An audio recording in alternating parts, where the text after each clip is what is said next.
Hello everybody, this is Marty McConnell, the Off-Grid Gecko here. I hope that the background noise isn't too troublesome, but it's really hot outside and I'm not turning off my air conditioner.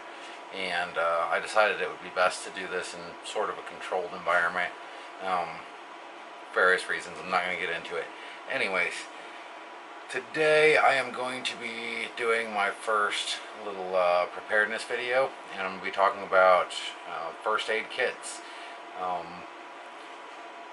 So I'm going to go over the contents of a basic store-bought kit, and then we're going to talk about re-kitting this thing. Basically, when I buy a first aid kit from the store, it's to get the plastic box more than to get the contents, and I'll go over all that in this video, so stay tuned, and we'll get started momentarily after the hatchet video.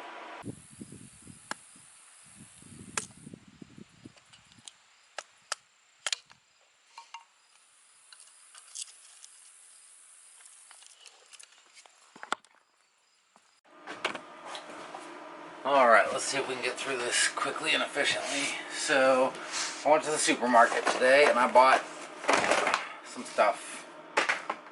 And, so, this is going to be some stuff for making our first aid kit, and you'll notice it includes a first aid kit. Why? Do you ever notice it's easier to get plastic boxes and cheaper than it is to like go and buy a plastic tackle box that's empty? I've noticed that. So I went ahead, and plus these little first aid kits usually have some interesting little things that you can't get on the shelf, little single-use packets of stuff, and things that just come in handy and don't take up much space. So we got that going on. I don't need that right now. This was in my pack, so I'll throw that over there with that. This was in my truck. So we're going to go through here and do a quick review of what's inside this thing before we get started. I'll go over some things that I don't like. One thing that I really don't like about these little starter kits is their propensity for just stuffing these full of crap so that they can get the item count up, which is always listed on a first aid kit, is how many items are inside. So a lot of manufacturers will just fill this up with the cheapest junk they can find just to get that item count up. Now, some of these things are useful. Alcohol prep pads are usually pretty cheap, so they can fill it up with those, and then they get their item number up and you actually get something useful. Or they'll throw in a bunch of little miniature band-aids that don't do you any good, and you know, then you've got more items but not necessarily more kit, because you have more stuff that you'll never use. So this is an old kit of mine that is in desperate need of repacking, so we're going to go through here. We've got some tape, we've got some more tape. Sometimes this stuff can be a pain in the butt to rip, so you just have to experiment a little bit. The other thing is, this can take up quite a bit of space for a relatively small amount of tape, so rewinding it can be out of the question because you can get it dirty, but whatever. There's a little nitrile glove. There's some little gauzy stuff, which the package is already open, so obviously at some point in time I ripped this stuff open. It's still good, so I'll go ahead and set that off to the side. We may use it, we may not. I've got some of these cotton balls, which are popped open.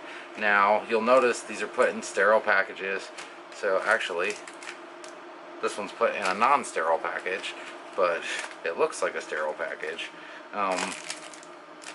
For various reasons. Moleskin foam padding, and then I've got a box of what looks like random sized band-aids, and for the most part it looks like I've removed pretty much everything that was in here except these sizes, which I assume were one of the larger sizes of the kit. Anyways, that's a great big box that's taking up space.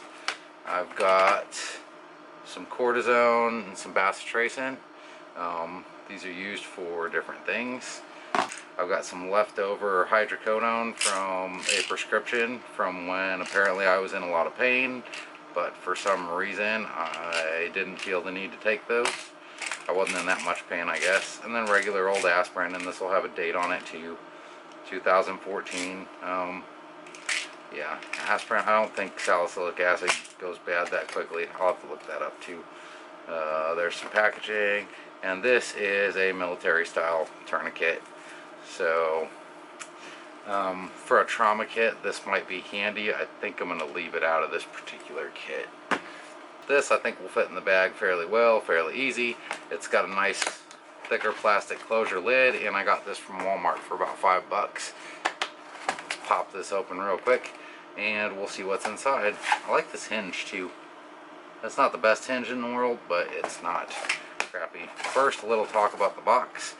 See this little ring around the lid here? There's a reason that manufacturers in Plano, Texas, where this is most likely made, put this little rim in here, and that is because a gasket is supposed to go in there that will seal against this closure when you close the box. So at some point I may go ahead and see if I have some gasket maker, some RTV, just run that around there, close this empty and let it sit until it dries, and then pop it back open and see if my gasket stayed in. You can also put Vaseline on this side to keep it from bonding while it's curing, and then it's no guarantee that it'll be watertight, but it'll be a heck of a lot more tight than what it is here. It looks like you could actually make a watertight seal on this without too much trouble. So let's dig in here and see what we're going to keep and what we're not. Cold compress. Yeah, these are actually wonderful for sprains and things of that nature, but I think this is kind of bulky, especially for such a small kit. However, if you want it, you have it. 4" by 4" sponge. This is, when they say sponge, this is basically a big piece of gauze that will absorb things. We've got a little non-stick pad, and I can vouch for how much I like non-stick pads because I bought a whole box of them today also. So that we're probably going to be keeping. We've got these little 2x2 sterile sponges. Again, basically just think of them like gauze. We've got this little tape that is already sticking to everything in here. I'm just going to go ahead and try this out. I'll wrap a piece around my hand and see how long that booger stays put. How's that? That'll give me a good little indication of whether it works or not. Always test your tape ahead of time. You don't want to start to use it and then realize you have to cut it with a knife and then you can't find a knife or whatever. Alcohol prep pads. As I said, these things are pretty great, short of filling a little Vaseline eyedropper bottle with alcohol and hoping that it doesn't evaporate or spill all over your case. These are the next best thing. They do create a little bit of trash, and they can also be used as fire starters in an emergency, so we'll be keeping those. We've got a little guidebook here. How much you want to bet step 1 is? Call 911 for emergency services. There you go. Boom. So yeah, there's your first aid. Use tweezers. There's tweezers in here? No way. I was looking for tweezers at the store and couldn't find them. Antiseptic. This is pretty much the same thing as this, so I don't. Ethyl alcohol. So these are alcohol prep pads that are in a different packaging than these alcohol prep pads. Okay. Triple antibiotic ointment. This is my favorite stuff, which is why I typically like having a tube right there in the box. So I'm going to have to come to terms with whether I want these or this or both. This is something I use quite often on like everything. Tongue depressors. Use those to make a little model airplane or something. Now, this is what I was talking about, Band-Aids. You see how small these are? Can you see that? Do I have this thing up too bright again? Here, let me knock that back a couple notches. You see how small they are now? I don't know if you can see it or not. These are little Band-Aids. They're like 2 inches long. Yeah, useless. So you put these on a paper cut. I may keep one in there, a little 3-pack or something. But for the most part, all these little Band-Aids, yeah, these are getting tossed. I will toss them in my Band-Aid box. That's probably how this became the Band-Aid box. Normally I don't keep this little garbage around. I'll toss it in there. I'll save them guys for later. Big Band-Aids. And you notice you got like 4 million of these in here. They're actually I've got a stack here the size of a small book of Band-Aids. Why? Okay, so this size I will use from time to time for a cut. These little ones I almost never use, so we're going to cull the herd a little bit, and we're going to take our 84 pieces of Band-Aid and just trim this down a bit. Now the thing to remember with the first aid kit is you're trying to keep this as small and portable as possible. Big Band-Aids can cover small wounds. Small Band-Aids cannot cover small wounds. Keep that in mind. You're not talking about looking pretty, so I actually like and prefer, and in fact I bought a box of very large bandages just because this will cover just about any small wound, scrape, whatever. You put a little bass tracing on there, slap this on it, and then you got one thing to deal with. We've got a glove in here, and here's some little nasal breathing strips. I apologize, they can be used for nasal breathing strips. So these are like little mini suture things. I just wasn't thinking about it properly. And you know what, they don't take up much space. We'll keep about 4 of those. Yeah, screw it, we'll keep them. May come in handy on a larger cut, they may not, I don't know. I've never actually had to use those for anything. I prefer stitches. And there goes the tape falling off. So, yeah, not terribly effective, but not half as bad as some of the stuff that I've seen. Okay, and then you've got some latex gloves here in the bottom, which we'll leave in the bottom. They're not wrapped. When it comes to gloves, this is about keeping somebody else's blood off of you more often than it's about keeping your hands sterile when you're treating somebody else, so that you don't catch an infection if you have to treat somebody in the field. We're going to start by layer caking the bottom of this a little bit and trying to spread some stuff out sort of evenly where it'll all lay flat in there, because flatness is good, and nowhere in here is tweezers. So the instructions talk about using tweezers, and there's not a tweezer in here. Saved my life. Figure that out. Use tweezers to remove the thing, but we're not actually going to give you tweezers because that would just make too much sense. And when it comes to prep pads, I love prep pads. Alcohol prep pads are good for everything. This is flat stuff. Flat stuff can all lay in the bottom pretty well. And I'll just go ahead and put 2 of those in there just because they feel like they're thicker and more spongier and just better in that case. And this triple antibiotic ointment, this is about as much as you need for any single job that I've come across. If you need more than this, then you're using the wrong stuff. So those guys can go ahead and go in there. When it comes to adding to your kit, I like to keep certain things on hand. Put that in with the big guys. And there are other things that I don't really care for. So usually these smaller kits I find very lacking in this department. This one's actually not a half bad little kit. I can almost recommend this, aside from not having tweezers. So we've got some sterile sponges. Those are really good for like putting on bigger wounds. Now we've got the great big giant Band-Aids in there already, but there's almost no substitute. If you've got a large area you need to cover up, even if you go and get a tattoo or something, you get back to your car and you're like, oh crap, I need something to cover this with. You know, go in your first aid kit. Don't be afraid to use that guy because it's going to come along. Now, I like non-stick pads, and that only came with 1, so I'm going to add a couple of these in there. One thing that you're going to need is tape. Okay? So you can go with the standard tape that comes in the kit. Or you can get other tapes that are fairly cheap and very easy. Also, I didn't think about it, I bought a little thing of alcohol prep pads. Again, if you're cleaning a wound, you'll use these up, so it's good to have a piece at the QHH or QRH or at your house to have on hand. Now this is a similar cloth tape to this, or paper tape. This is cloth tape. It gets a little messy over time, but as you can tell, bigger, if it'll fit, is almost always better. So will you fit in there? Got the plastic in the way here.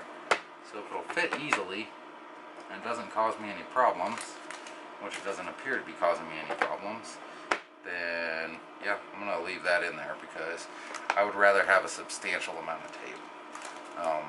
For taping up wounds and dressing things, something you don't want to run out of. Antibiotic ointment, I would prefer not to run out of. Campofinique. Now, I learned about this when learning to treat snake bites, but this is basically an antiseptic, pain and itch reliever, and it is absolutely the best stuff when it comes to that. You can buy it in this little green bottle. It costs a couple bucks. That guy can go in there, and you'll notice, even though these are large, rather large items, they will fit as long as I don't put that in the wrong spot. Move you over here, move you down there. They'll fit in here without much trouble. Okay, so here's the basic kit that I've made after searching around here a little more and looking for stuff. Instead of this guy, I actually did find my other rolled up gauze, which was in a small pouch that's easy to fit in there, and plus that's not going to interfere with the closure of the lid. Got my Campofinique, the big tape as opposed to the small tape, and this stuff runs like, I don't know, it's a couple bucks for a 2-pack, so you have an extra at the house and you can refill your kit if you run down on it. Bottle of bacitracin. The other bottle that I had it had less in it, but it was the same size bottle because I use it all the time. I went ahead and just put some of the Benadryl and aspirin into this little plastic bag, and went ahead and added a couple rubber bands to that as well, just to I don't know, rubber bands always seem like a good thing to have around. And to top off the kit, my #1 favorite item to have in a medical kit is a pair of tweezers. These are needle nose tweezers, needle point tweezers. I use these for everything from pulling ticks off the cats to, you know, whatever I need tweezers for, yanking splinters out. The little needle point makes them incredibly easy to use. So if you can get a pair of those, definitely throw those in your kit. And I'm just going to try and sit them in here by the side so they don't, you know, they don't stab me when I open this up, and they're not going to stab the little plastic package here. Now, I am of the opinion that aspirin and Benadryl are both long-lasting things, and I can ignore the little label on the pack that says it expires, the expiration date. If you're not of that opinion, that's cool. Just keep them up to date and fresh, and if you could find like one of those little pill bottles, maybe line it with some Vaseline to keep air from getting in there. That'll make them last a lot longer, but for my purposes, I think that'll work. So I'm going to close that guy up nice and neat. And then I have a modified first aid kit that will go directly in my go bag, and it's much smaller, more convenient, and hopefully just as usable as what I had in this big honking monster, which I'll use as storage for the rest of these materials. And then as I burn through this on my day-to-day stuff, then it'll be, you know, the materials will be replaced as I use them up. So again, as I said, don't be afraid to use your first aid kit. Yank it out.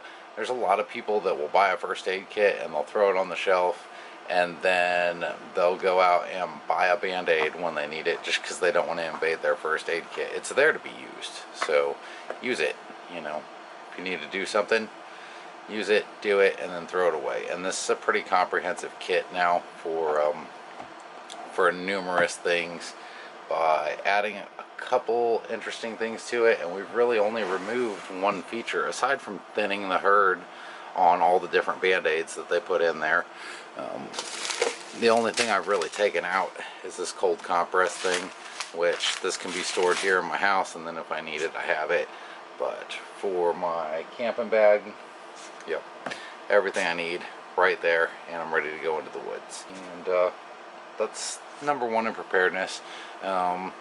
This is already pretty long, so I don't want to go into the details of having first aid kits around. I think they're pretty self-explanatory, but in need of an emergency, if your car won't start or whatever, you're on the side of the road, who knows, you know. But it's always good to have at least some minimum amount of medical supplies available, and the stuff that's in here is geared for me. So the stuff that you might need, that you find important, will be different for your first aid kit. But the really important thing is to open this up, evaluate each item, and then try and figure out what other kinds of stuff you need. What kind of scenarios are you in? I'm in the woods a lot, but if you're in the city, your needs might be different. You might want to put like a candy bar in there if you're diabetic, for instance, or just whatever you need to as an emergency kit, as a backup. This is like your, oh crap, minor emergency, just go to the kit, get what you need out of it, make a note if you have to, and then when you get home and the emergency's over, just make sure you repack your kit. So having extra supplies and buying them, like these, I use these things a lot, so having extras around, I can burn up the ones in the kit and just repack with more of these whenever needed. Don't go nuts and try to stuff everything in there.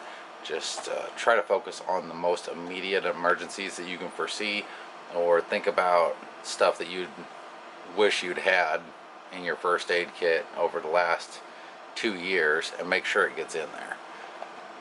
Alright, so I'm going to wrap it up. Don't forget to subscribe and stay tuned. We're going to be talking about more preparedness stuff, and I'll be going into some more philosophy and theory too, so it won't all just be like these little how-to things. I thought this was just an interesting thing today because I was repacking my kit and downsizing it a little bit, so I wanted to share it with you guys. I hope you enjoyed it, and I hope to see you again. Bye.